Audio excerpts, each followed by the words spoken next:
2nd July 2025 Top 5 Current Affairs. ఉపాధి ఆధారిత ప్రోత్సాహక పథకం దేశంలో ఉద్యోగ సృష్టిని పెంచడానికి 1,00,000 కోట్ల రూపాయల ఉపాధి ఆధారిత ప్రోత్సాహక పథకాన్ని కేంద్ర మంత్రివర్గం ఆమోదించింది. రెండేళ్లలో 3.5 కోట్లకు పైగా ఉద్యోగాలను లక్ష్యంగా చేసుకుంది. కొత్త చీఫ్ పంజాబ్ కేడర్కు చెందిన 1989 ఐపీఎస్ బ్యాచ్ అధికారి పరాగ్ జైన్ రెండేళ్ల పదవీకాలానికి రీసెర్చ్ అండ్ ఎనాలిసిస్ వింగ్ కొత్త చీఫ్గా నియమితులయ్యారు.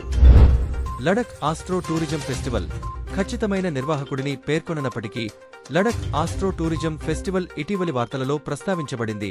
ఈ ప్రాంతంలో పర్యాటకం మరియు ఖగోళ శాస్త్రాన్ని ప్రోత్సహించే అవకాశం ఉంది.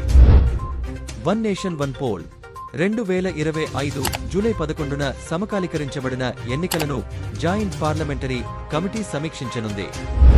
ఆసియాలో వాతావరణ స్థితి 2024 నివేదిక ప్రపంచ వాతావరణ సంస్థ ఈ ప్రాంతంలోని కీలక వాతావరణ ధోరణులు మరియు సవాళ్లను హైలైట్ చేస్తూ స్టేట్ ఆఫ్ ఆసియాలో వాతావరణ స్థితి 2024 నివేదికను విడుదల చేసింది.